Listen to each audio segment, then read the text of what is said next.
Hi guys, and welcome to the year 2020, or as I like to say, hashtag 2020. Sorry, I've been quiet. December has been quite busy. Didn't travel anywhere, but I was in between Gauteng and Limpopo quite a bit, so haven't really had some resting time.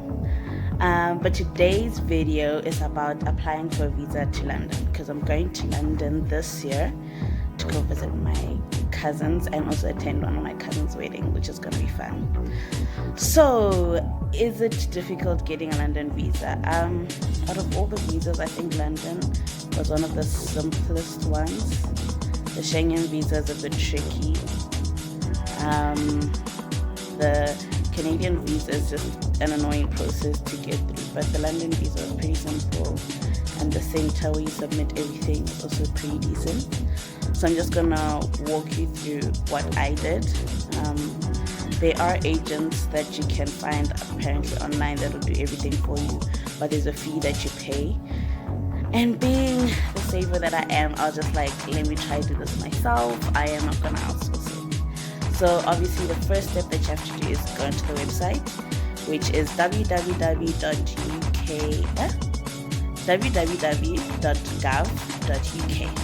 And then you can go to the apply for a standard visa section. Let me show you the page now. Okay, so this is the website, www.gov.uk/apply standard visa visitor visa SA.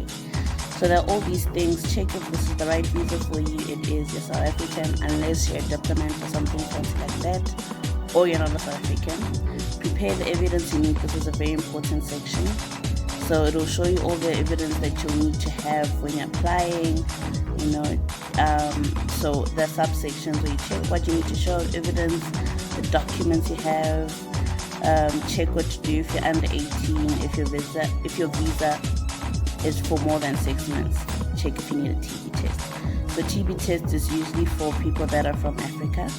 And then this is the apply section where you'll actually get to apply for the visa and book an appointment where you'll be submitting all your documents to. And that is the fee, depending on, if you want it to be a speedy application and if you have all your evidence or if you have to recent stuff. Okay, and then once you've gone through the website to check what visa you should apply for, and for how long you're going to be staying there for, then you can make sure you're gathering all your evidence. So you have all the evidence that you need, you have your money to pay for it. If you convert the euros, when I applied last, I think I paid 1.8, so it's like about 2,000. So I'm sure now it'll be either 2,000 or a little over 2,000 rands. And preparing the evidence so that everything's in order. I'm also going to show you what evidence I prepared, just so you know what I put in my visa application. So I'm by the section of prepare the evidence that you need, and then I'm selecting the check what you need section. And then you see they say eligibility, as English came on a ship. So that just like you must show that you'll be leaving UK after visit, you'll be able to support yourself, all those things.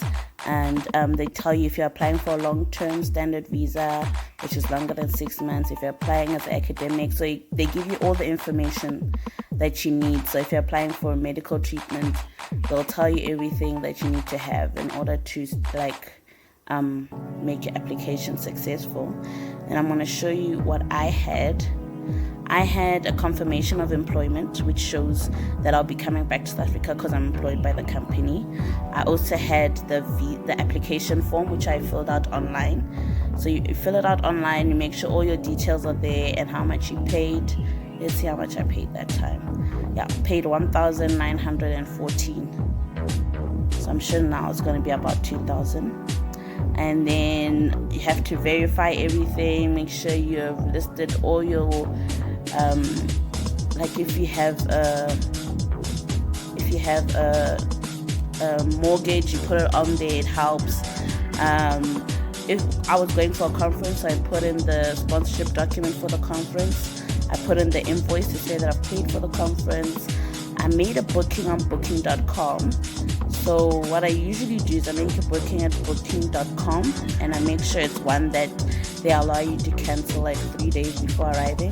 So I book way in advance, and then I make sure I apply for my visa and make sure I remember to cancel beforehand, or else they'll be charging you. So I usually book on booking.com, and then once I've booked and I've applied for my visa and everything, that's when I can now cancel the booking.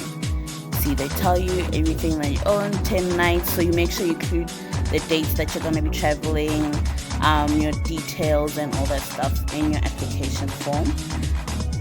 What I forgot for London, I think I just come back from Thailand, if I'm not mistaken. So it was pretty much a rush job. And then I forgot to include my flight details, which I thought would result in me not getting it, but I still got it.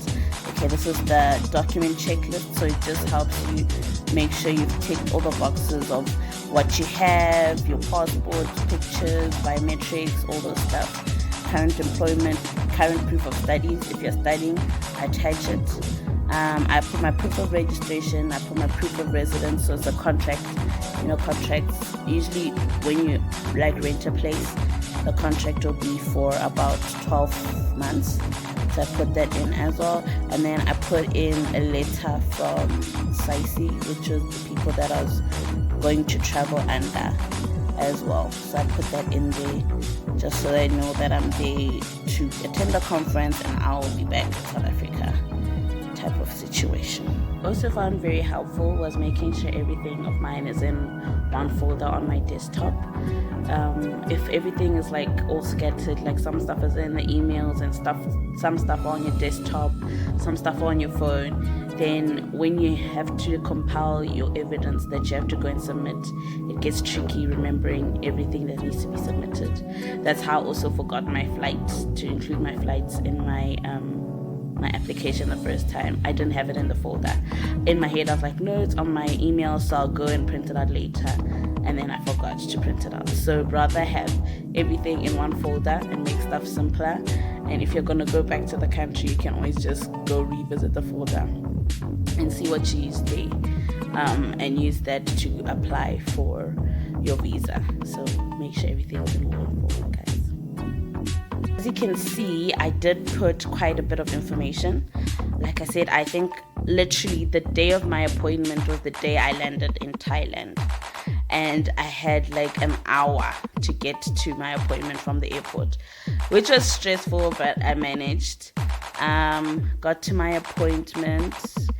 At the appointment, it's not really like an interview appointment. If I'm not mistaken, the USA visa, you go for an interview where they'll ask you questions and all that stuff. This appointment is just to go submit your documents and take biometrics if they haven't taken your biometrics before. So get there with all your documents. They ask you if this is all that you want to submit, then you say yes or you say no. And they won't advise you on what to include and what to exclude. They'll just take your documents and say, okay, we wish you all the best, and then you'll be off.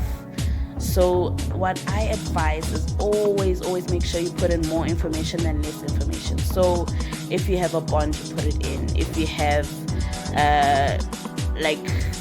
apartments that you're renting out, you put it in. Put proof of employment, a letter from your employer, or proof of studies. If you're still studying, you put in that your proof of registration. What else? Put in your flights. So what I usually do is I always book my flights beforehand. It ends up being cheaper for me. And then obviously the booking.com situation, you just book a place where they allow for cancellation before you arrive. Just don't forget to cancel because then it gets awkward. The more information you put, the better.